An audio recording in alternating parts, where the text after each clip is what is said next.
Hello, English learners. Welcome back to English Pod. My name is Marco.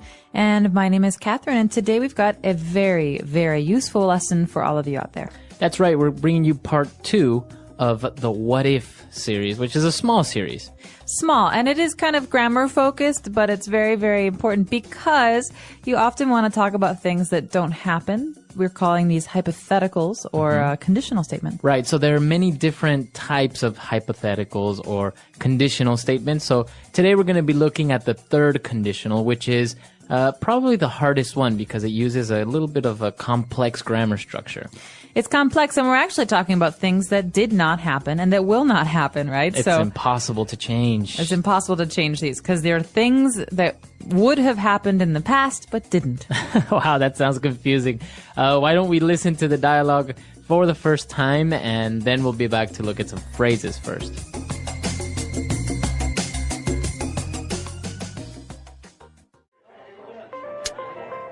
This is the good life. We have it good, don't you think? Yeah, of course. Although, don't you ever wonder what could have been? What do you mean? Well, sometimes I think of how things could have turned out if I had done things a little differently. For example? Like, for example, if I hadn't studied architecture, I would have become an artist like I wanted to. I see. Yeah, now that I think of it, I wouldn't have gotten married if I hadn't moved to this town and met Sally. You see, everything happens for a reason. We wouldn't even have met if I hadn't been in that car accident 10 years ago. Well, I have no regrets. I'll drink to that.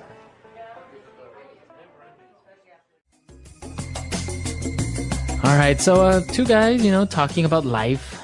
I imagine these guys as being, middle age or a little bit older, sitting on a porch, drinking a beer, talking about what could have been. Yeah, exactly. They're kind of thinking about the past and the decisions they have made. Yeah, exactly. All right, so before we start in the grammar, why don't we take a look at a couple of different phrases on Fluency Builder? Fluency Builder. Well, Marco, this first phrase is a phrase you'll hear very often in English. It's a phrase that even has philosophical roots, something we talked a lot about when we were studying Socrates back in school. But this is the good life. The good life. We have the good life, or Right. I have a good life. I have a good life is a very common phrase, but here, the good life is an idiom. So I'm living the good life. Means, I have no complaints about my life. Right, so pretty much you have all your necessities covered. And maybe you have a nice family and you have a good job and you're just happy. So this is the good life. Very good. So you have the good life. Now, moving on to another phrase that's kind of also philosophical, it says everything happens for a reason. All right. So this phrase is, it's also pretty common. People say this when bad things happen, but they Right. also say this when good things happen. Yeah. So basically, you're just saying that it's destiny. If this bad thing happened to you, there is a reason for it. Maybe you don't see it now, maybe not tomorrow, but maybe later you'll see why. This often happens when people lose their jobs. You say, everything happens for a reason. Maybe losing this job will allow you to find a better job. Or maybe go back to school and study. Or maybe meet the man or woman of your dreams. Right, so everything happens for a reason. Very good. And then the guy agrees and says, well, I'll drink to that. Okay, so this is a way for people speaking English to say, listen, I agree with you. I like that idea. And I will cheers. Cheers, right. Right? So this means we're going to touch our glasses or touch our beer bottles and we're going to, think about how this is it's a nice thought, Everything happens for a reason is positive. It's a way to say, listen, good things can happen from this. Right. So he's saying, yes, I agree.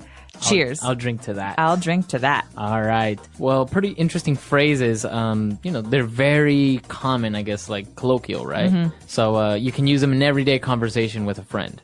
You can. And, oftentimes we say, for example, something really positive like, I'm really glad I have such great friends. And then everyone says, oh, I'll drink to that. Right. And so this is something you'll hear when you're out with friends or with family. And they may sound funny at first, but you will recognize them when you're speaking to people who speak English. All right. So let's listen to our dialogue again, and then we'll come back and explain the grammar. This is the good life. We have it good, don't you think? Yeah, of course. Although, don't you ever wonder what could have been? What do you mean? Well, sometimes I think of how things could have turned out if I had done things a little differently. For example? Like, for example, if I hadn't studied architecture, I would have become an artist like I wanted to. I see. Yeah, now that I think of it, I wouldn't have gotten married if I hadn't moved to this town and met Sally. You see, everything happens for a reason.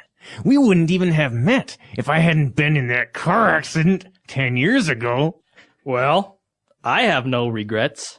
I'll drink to that. Beep, beep, beep. All right, so now it's time for grammar breakdown. Grammar breakdown. So in grammar breakdown, we're going to look at the two main parts of these phrases that allow us to talk about things that didn't happen. So we're talking about looking back at our life and seeing what decisions and what actions we made. And in this case, we have a great sentence here. If I hadn't studied architecture, I would have become an artist. All right. So let's look at the first part before the comma. If I hadn't studied architecture. So now we have the conditional if. So Marco, big question. Did he study architecture? He did. He did. So if I hadn't studied architecture, it means I did study architecture. But if I had not studied it, okay, so this is if I could change the past, then what would I have done? I would have become an artist. Okay, so he wanted to be an artist, but he didn't become an artist. He studied architecture instead. Right. Okay, Very so good. you can see the two parts here. We have one, the condition, if I hadn't done this thing. And then afterwards, we have the result.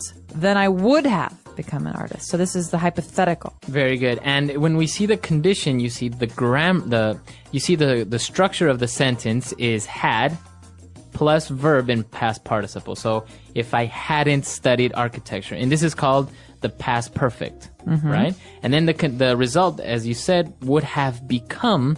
This is the present perfect, have or has plus verb in past participle. Let's look at another example. I wouldn't have gotten married if I hadn't moved to this town.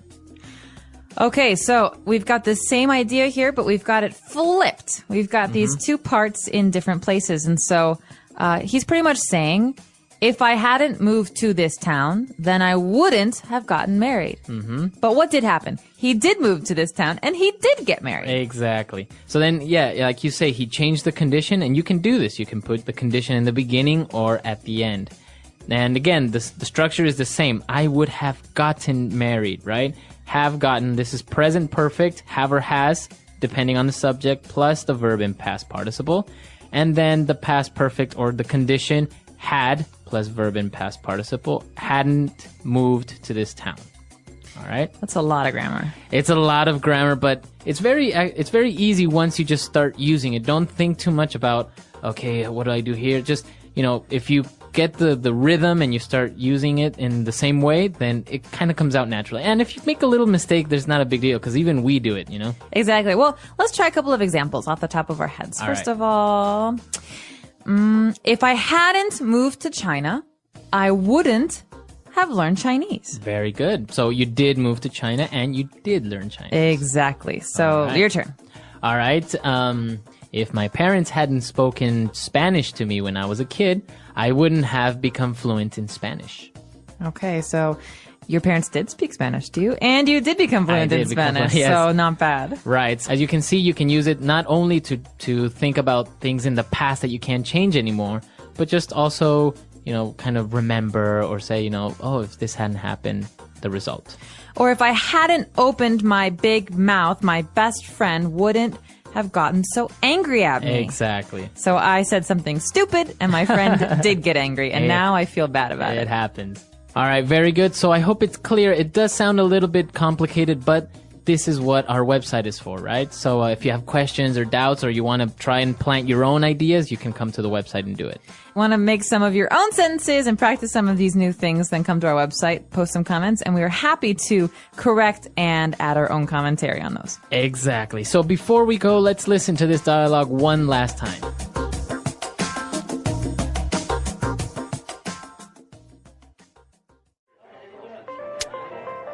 This is the good life.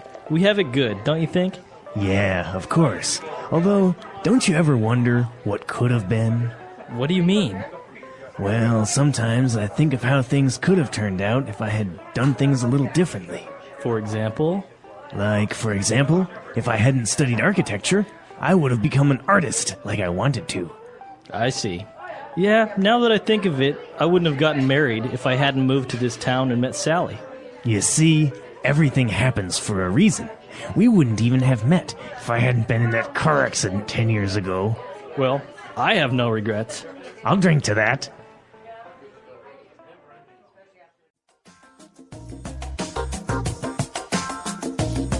All right, we're back. So, Catherine, any other regrets maybe in your life apart from opening your mouth? Any other regrets?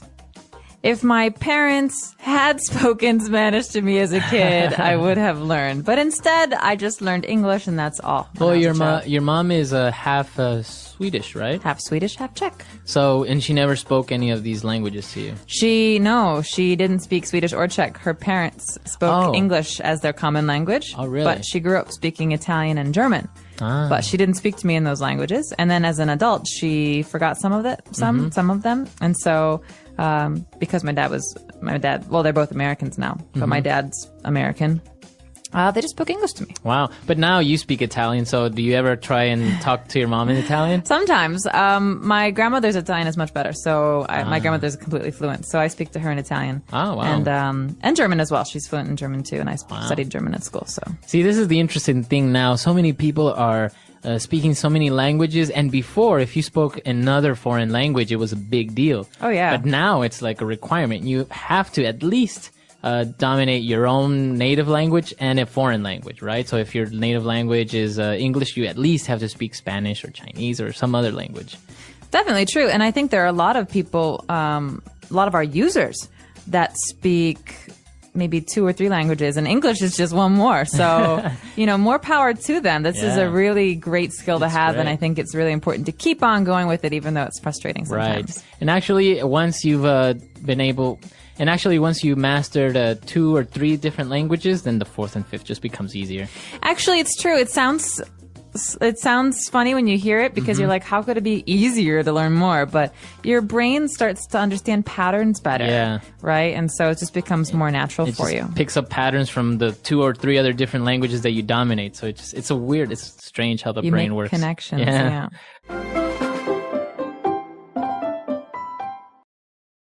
Welcome again, my friends. Today's story begins with a morning that should have been quiet, simple, and ordinary, until it suddenly wasn't. So sit tight and listen closely, because what happened next turned a normal street corner into pure chaos in the most unforgettable way. The fire truck didn't stop at the corner like it always did. It drove right into the small market, its siren still crying, and a stack of mangoes fell like a bright waterfall across the floor while the driver kept shouting that the brakes were fine 5 minutes ago. People froze. Someone dropped a bag of rice, and it burst like snow. A child laughed because it looked like a party. I was holding a cup of tea. I didn't drink it. I just stared and thought, this day has already turned strange, and the sun is not even high yet. Then the fireman climbed out and said he was sorry. He checked the wheels. He checked the pedals. He looked as tired as a night guard. The shop owner said it was okay. No one was hurt, and everything happens for a reason. He smiled when he said it, but I could hear his heartbeat in his voice. I stepped back from the mango river. I didn't want to slip and make a bigger scene. A man behind me whispered that he once saw a taxi drive into a bakery and knock over a wedding cake. He said it turned out fine in the end. The couple ate the part that didn't touch the floor. I tried not to laugh. My tea was shaking in my hand like it was nervous, too. Outside, the city was warm. A street dog slept under the bus stop bench like a small rug. Vendors called the names of their bread like it was music. My plan was simple. I would meet an old friend on the hill by the museum. We wanted to sit on the steps and talk about life. Nothing heavy, just a late morning break with a view. But the fire truck inside the market felt like a sign that the day had its own ideas. I walked anyway. My tea cooled and tasted a bit like smoke. At the river bridge, a black car stalled in the middle lane. No one honked. That was the strange part. People got out and pushed while the driver tried the key again and again. They were laughing like they were pushing a friend on a swing. A biker shouted, "Now that I think of it, maybe the fuel is asleep." Everyone laughed at that. The car started. They waved like they were at a parade. I watched them go and wondered how often the world looks like a wreck from far away, but up close it is a small group of hands and a good joke. On the hill, I saw my friend waving from the museum steps. He wore a wide hat that looked like it could float on water. He is older than me, with kind eyes and a face that keeps many stories. He used to be an architect. Sometimes he still draws small houses on napkins. He says he can't help it. Lines and doors live in his fingers. We sat on the steps, and the city opened like a map in the sun. "You look like you had a morning," he said. "I saw a fire truck inside a market," I said. "That was new." He nodded like he had a drawer for that. "This is the good life," he said. "Not because it is easy, because it is full." I took a breath. The wind tasted like dust and sugar. "Do you ever think about what could have been?" I asked. "Like, if you had taken a different road?" "All the time," he said. "But I don't stay there long. The view is nice, but the rent is high." He told me a story. Years ago, he was late for a meeting about a big bridge. His shoe broke on the way out. He bent down to fix it, and a car accident happened right where he would have crossed the street. No one died, thank God, but it was bad. He said if his shoe hadn't broken, he would have been in the middle of that road. I looked at his shoe now. It was strong and simple. He laughed. I used to say I lost the bridge deal that day. Now I say I kept my life. Everything turns when it needs to. We watched a boy fly a small kite. It rose, trembled, and for a moment held still like a bird that couldn't decide which way to go. The boy smiled with all his teeth. My friend tapped the step with his finger, counting the stone lines like beats of a song. If I hadn't studied architecture, he said, I would have become a painter. I still smell paint sometimes when I wake up. Blue and a little sweet. What stopped you? I asked. A door opened, he said. A teacher put my name on a list. I walked through the door. Doors are loud. They make you think the hallway behind them is the only one. We heard music down the hill. A small brass band came around the corner, playing a fast marching tune. People clapped. The tuba sounded like a big, friendly wail. The band stopped in front of the museum, looked at each other, and started a slower song that felt like the afternoon was already here. A girl next to them sold lemonade. She shouted, fresh and cold, like it was a spell. My friend bought 2 cups. The lemon was sharp and brave. If I hadn't moved to this city, I said, I wouldn't have met half the people I love. The words felt honest and clean. Sometimes I think if I had stayed in my old town, maybe I would have saved more money. Maybe I would have a car that starts every time. But then I remember the faces here. The jokes on the bridge. The little bakery where they know my name. He raised his cup. "I'll drink to that," he said. We touched cups, and the plastic made a soft click like a tiny bell. The band cheered as if the toast was for them. The museum doors opened, and a group of school kids came out like a cheerful storm. A teacher tried to count them with her eyes. One boy tripped, then stood up fast like nothing happened. Another boy carried a model of a building he had made from cardboard and tape. It leaned a little, but it was brave too. The teacher said, "Be careful," in a calm voice that had done this many times. My friend watched the model and smiled. "He'll be an architect," he said, "or something else. Who knows? He'll look back one day and say, 'If I hadn't tripped, I wouldn't have seen the crack in the floor.' And maybe the crack will teach him how streets work. Life is a strange school." A cloud moved across the sun, and the city cooled for a moment like a long exhale. I thought about my own small turns. I thought about the time I missed a bus and met a neighbor at the stop who later helped me find my first job in the city. I thought about the time I almost said a rude thing and didn't. Now that I think of it, that silence saved friendship. I felt a little shock run through me. I realized how many tiny choices sit under the big ones, like the hidden stones under a calm river. We walked down to the street to find lunch. A vendor sold flatbread with herbs. A second vendor sold fried fish that smelled like the sea had fire. A third vendor sold nothing but smiles and water. We ate while standing. The band passed us again, now practicing a fast song, then a slow one, then something in the middle like a question. I wiped my hands and said I wanted coffee. My friend said he knew a place with a roof view and a cat who sat on the counter like he owned the place. The cafe had stairs as narrow as old secrets. We climbed past a wall of photos of the city from many years ago, sat under a faded umbrella on the roof, and looked the world from a gentle height. The cat watched us and did not care about our plans. Coffee arrived in small thick cups. It tasted dark and round. On the next table, a woman was writing a list. Her pencil moved fast. She stopped, stared at the sky, then kept writing. I wondered what was on that list. Groceries, bills, dreams, a plan to call a friend and say sorry, a plan to forgive herself for the thing she couldn't fix last year.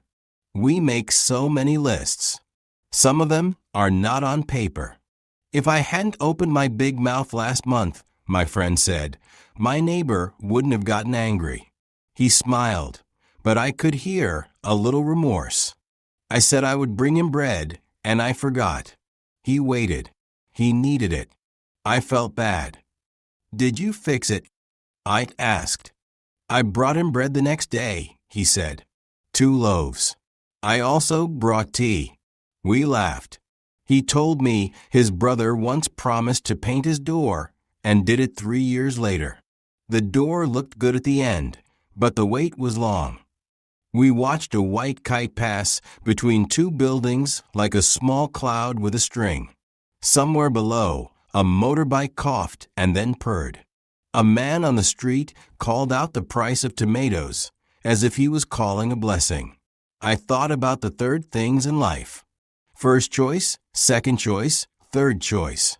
The choices that don't happen but teach us anyway. The could-have-beens that sit beside us like quiet friends and remind us how the road bends. A sudden shout came from the staircase. A young guy rushed up with panic in his eyes and a cardboard box in his hands. He tripped on the last step. The box flew. Cups clinked. The cat leaped from the counter like a small lion. The box slid and stopped at my foot. Inside was a small drone, shiny and new, wrapped in soft foam. The guy said sorry over and over. He looked close to tears. The cafe owner shook his head and then smiled. Breathe, he said. It is safe. The young guy laughed with relief.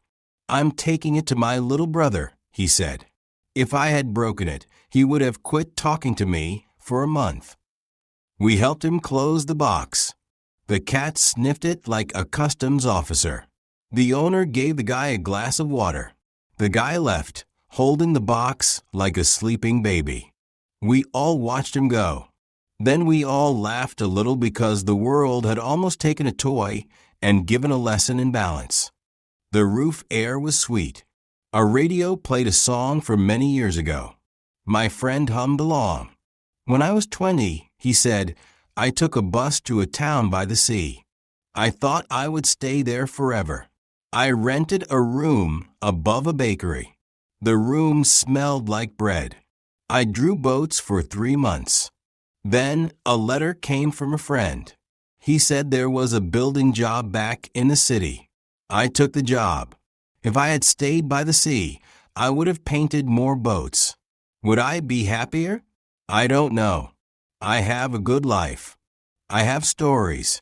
I have friends who bring me bread, sometimes one day late. Do you regret anything? I asked. I regret my bad shoes from that year, he said. They ate my feet. I regret not calling my mother on her last birthday. I called the next day, and we laughed, but still. Some regrets stay not to hurt you, but to keep a small lamp on in your heart. A cloud peeled back from the sun. The city brightened. A group of students in bright vests came onto the roof with sketchbooks. Their teacher told them to draw the skyline. One student asked if a skyline can include a cloud. The teacher said yes. The student smiled and drew a very big cloud and a very small city. My friend winked at me. That one will do fine in life, he said. He sees the sky. We left the cafe and walked toward the river again. On the way, a street performer started to juggle lemons. He made a joke every time he dropped one. He dropped many. People loved him for it. A woman with a baby stopped and clapped. The baby clapped too. I felt happy inside my ribs. Now that I think of it, joy is very light to carry and very easy to share, but we forget and keep our hands in our pockets. At the river, a group of kids built a small dam from stones. The water pushed and hissed. The dam held for a minute. Then the water found a path and laughed its way through. The kids shouted as if the water had said a smart thing. One kid looked up at me and said, "It always find a way." I nodded like a student. We sat on a low wall and watched swallows cut the air. My friend told me about a bridge he designed that never got built. The city changed its mind. He kept the drawings. He said sometimes it's good that a dream stays a drawing. It keeps the dream light. It can fly. A built thing has to carry cars and people and time. A drawn thing only carries a little ink and a lot of hope. A man came by with a small cart full of books. You could buy one or trade one or stand there and read. I picked up a thin book about traveling without leaving your chair. It said you can travel by smell, by taste, by old songs, by listening to a stranger tell you about his mother. I love that. I bought the book and gave the man a coin. The man looked at my friend and said, "You look like someone who knows doors." My friend laughed and said he used to draw them. The man pointed to the river and said, "That one is the biggest door. You can't close it. You can only cross it." The afternoon stretched its arms. Shade grew under trees like soft islands. We decided to walk home by the long way. On a narrow street, we saw the fire truck again. It was parked outside a small school. The driver gave a thumbs up to a teacher. The truck looked calm now, like a horse after a run. I told the driver I had seen him in the market. He laughed and said the mangoes had forgiven him. He said the shop owner took a photo and put it on the wall. He said if he hadn't gone in for water, he wouldn't have discovered the loose wire in his dashboard that needed fixing. So maybe the market saved me later, he said. Who knows? Life is funny. We reached my friend's building. He lives on the second floor. His stairwell is cool and smells like stone and soap.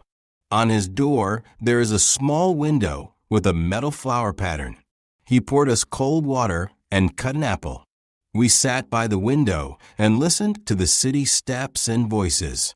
He showed me his newest sketch. It was a tiny house with a small porch and 2 chairs. One chair faced the door, the other faced the yard. You have a choice every evening, he said. Talk to whoever comes or watch the sunset. If I hadn't come today, I said, I would have missed the music and the roof and the almost flying drone. If I hadn't broken my shoe that day, he said, we wouldn't be talking now. He said it like a joke and a prayer at the same time. We were quiet for a moment. Not a heavy quiet. A good one. I looked at the sketch again. I imagined the porch. I imagined sitting there with a friend, sipping tea, saying almost nothing, letting the day turn to gold. I imagined the house built, the door open, the wind moving through like a soft guest. I imagined a life where I keep some maybes in a jar, like bright stones, and take them out sometimes to smile at them, not to live in them. As the light slid across the floor, I told him about a fear I have. I fear that one day I will wake up and see a long road behind me full of small mischances like coins I didn't pick up. He listened. He said this fear lives in many hearts. He said the cure is not big. The cure is to notice today, to pick up 1 coin, to call 1 friend, to bring 1 loaf of bread, even if it is a day late. He said if I do that, the road behind me will look different when I turn back to reminisce. It will look alive. Not perfect. Alive. I stood to go. He walked me to the door. The hallway smelled like someone cooking garlic. Our radio sang a slow song. We shook hands like old friends, which we are. On the street, the long shadow of the building stretched like a map to the park. Kids were still outside. The sky began to change color, soft as a peach. The bus stop was busy. A woman told her son to keep his backpack closed so nothing falls. A man counted coins with careful fingers. A girl watched a video and smiled without sound. The bus came. I climbed in and stood by the window. As we turned the corner, I saw the market where the fire truck had been. The mangoes were back in their pyramid like a small mountain. The shop owner stood with his hands on his hips, proud, as if he had rebuilt a city. The bus rolled past the river. The water wore the day like a new coat. A small paper boat floated near the wall. Someone had written a word on it. I couldn't read it from the bus, but I loved that it was there. I thought about chance and choice and the kind of luck that looks like a broken shoe or a late bus, but turns into a safe walk or a new friend. I thought about the words we use when we don't know the plan. Everything happens for a reason. Maybe that's true. Or maybe we give the reason later when we tell the story. Maybe the reason is the way we hold each other up when the car stalls, or how we laugh when the lemon drops, or how we share bread when we forget and then remember. I got off near my street. The air smelled like rain, but the clouds were still thinking about it. I walked past the tailor, who was closing his door. He waved his needle like a magic wand and said my shirt would be ready tomorrow. I believed him. I believed many things all at once. I believed the world was wild and kind. I believed I could make a small dinner and it would taste better than last week because I would eat it slowly. I believed if I called my sister tonight, we would tell 1 old joke and 1 new thing. I believe that I could live with my could-have-beens the way a river lives with its stones, by moving, by singing, by shining for whoever walks by. At my door I stopped. I listened to the city like you listen to a friend breathe. I put my hand on the wood and felt how solid it was. I thought if I hadn't taken this path today, I would have missed the soft click of plastic cups and the brave taste of lemon and the cat who guarded a toy for a small brother he didn't know. I would have missed the laugh of a man who drove a truck into a market and found a wire that needed fixing. I would have missed my friend's porch in his drawing, the one with 2 chairs, one for hello and one for sunset. I went inside. I opened the window. A small wind moved the curtain like a shy dancer. I put the thin travel book on the table. I boiled water. The kettle sang a little. Now that I think of it, the day had been perfect in a crooked way. I sat, poured tea, and lifted the cup in the quiet room, as if my friend could see me through the city. I said it out loud, just to hear how it sounded in my own voice. The English Pod Audio Review. Listen to the meaning, then say the vocabulary word. To think about. Wonder. A person who designs buildings. Architect. To end up like. Turn out. To ruin or destroy something, like a car. Wreck. Used to express a realization. Now that I think of it. A feeling of guilt. Remorse. To feel sad or sorry about something. Regret. To think deeply about something. Ponder. A happy and relaxed life.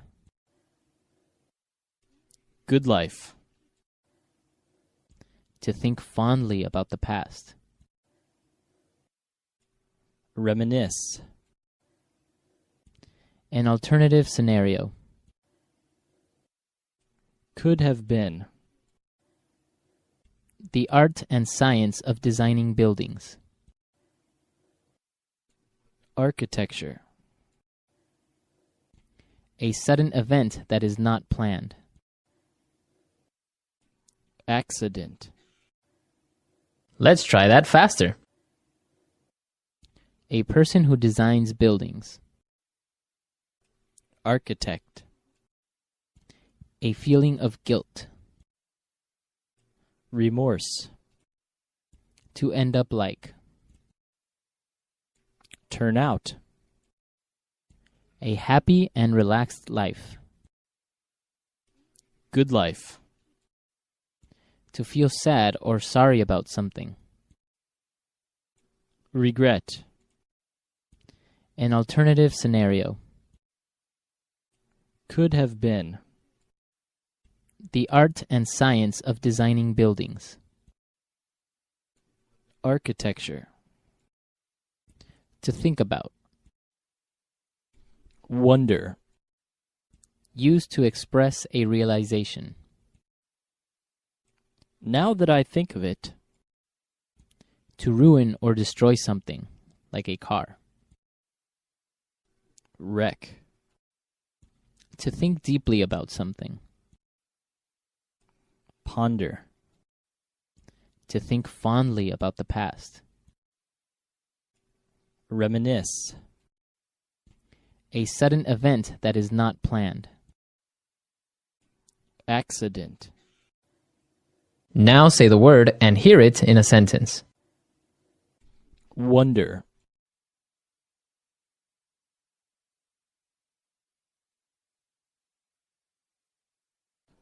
I wonder what Mike is doing in his room. I think he's building a time machine or something. Wonder.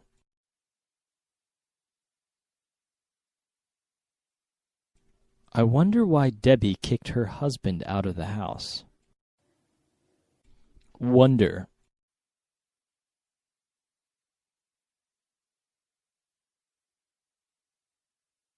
We often wonder and ask ourselves why we continue to spend money on useless things.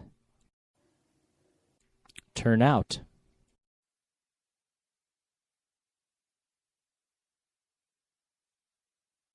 Our house turned out beautifully. The architect is very talented. Turn out.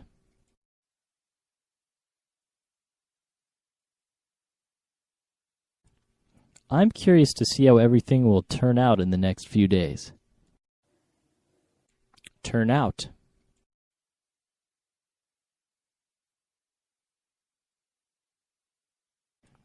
It turns out Bob was right. I really do have a drinking problem. Now that I think of it.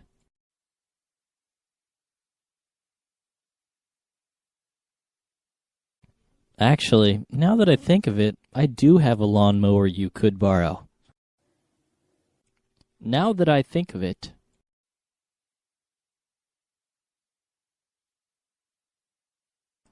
Wait, now that I think of it, you owe me $100. Now that I think of it.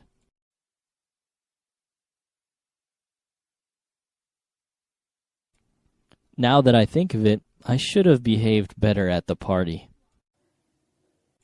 Regret.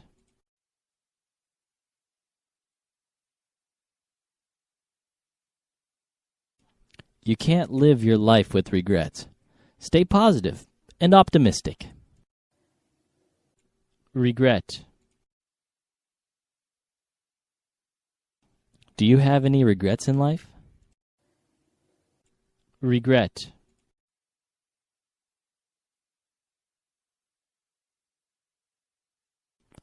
I regret to inform you that your dog will never walk again.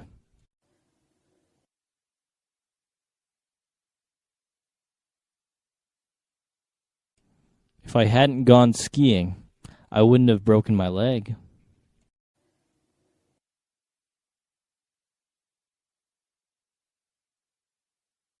If Ellie had studied harder, she would have passed the exam.